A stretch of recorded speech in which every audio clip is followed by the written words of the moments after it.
అరుణాచల శివ. ఈసారి ఈ ట్రిప్‌లో మేము అరుణాచలం వెళ్ళామండి. మేము వెళ్ళినప్పుడు వెదర్ ఎంత బావుందంటే చూస్తున్నారు గదా!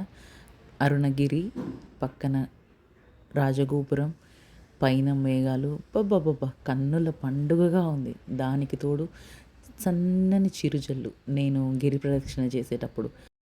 అరుణాచల శివ అరుణాచల శివ అరుణాచల శివ అరుణాచల. అలా శివయ్యని స్మరించుకుంటూ మోక్ష మార్గంలో నుంచి నేను నా పిల్లలు మా హస్బెండ్ మేమందరం వచ్చేసామండి ఈజీగా. శివయ్య దయతోటి శివయ్య కృపతోటి నేనైతే వస్తాను అనుకోలేదు, కానీ ఓం నమ శివాయ ఓం నమ శివాయ అనుకుంటూ ఈజీగా వచ్చేసాను, అంత శివయ్య దయతోటి. ఈసారి మాత్రం ట్రిప్ చాలా బాగా జరిగిందండి. అండ్ నెక్స్ట్ డే దర్శనం కూడా చాలా బాగా జరిగింది. ప్రశాంతంగా వెళ్ళి శివయ్యని దర్శించుకొని ఆల్మోస్ట్ ఒక 2-3 అవర్స్ గుడిలో ఖాళీగా అలా తిరిగాను. గుడిని చూశాను నేను.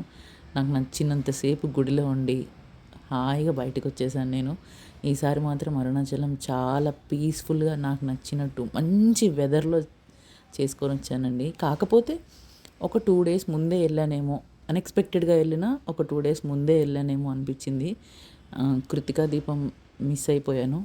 బట్ నేను వెళ్ళింది కూడా చాలా మంచి రోజే. చెరుకు కావిళ్ళ వచ్చాం అనుకుంటూ మొత్తం గుడి చుట్టూ అరుణాచల శివ అరుణాచల శివ అంటూ వాళ్ళంతా చెరుకు కావిళ్ళు మోసుకుంటూ చాలా బాగా అనిపించింది నాకు ఈసారి అరుణాచలం.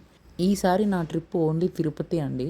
బట్ అన్ఎక్స్పెక్టెడ్గా శివయ్య రావా నన్ను చూడవా దగ్గర దాకా వస్తున్నావు కదా అన్నట్టు ఒక పిలుపు వినిపించింది నా బ్రెయిన్కి. Let's pack the bags to Arunachalam అనుకొని వాటిని కూడా 2 పేర్స్ అన్నీ ఎక్స్ట్రా సెట్ చేసుకున్నాం. బసవన్న చూడండి వచ్చావా అన్నట్టు చూస్తున్నాడు. నాకు భలే అనిపించింది.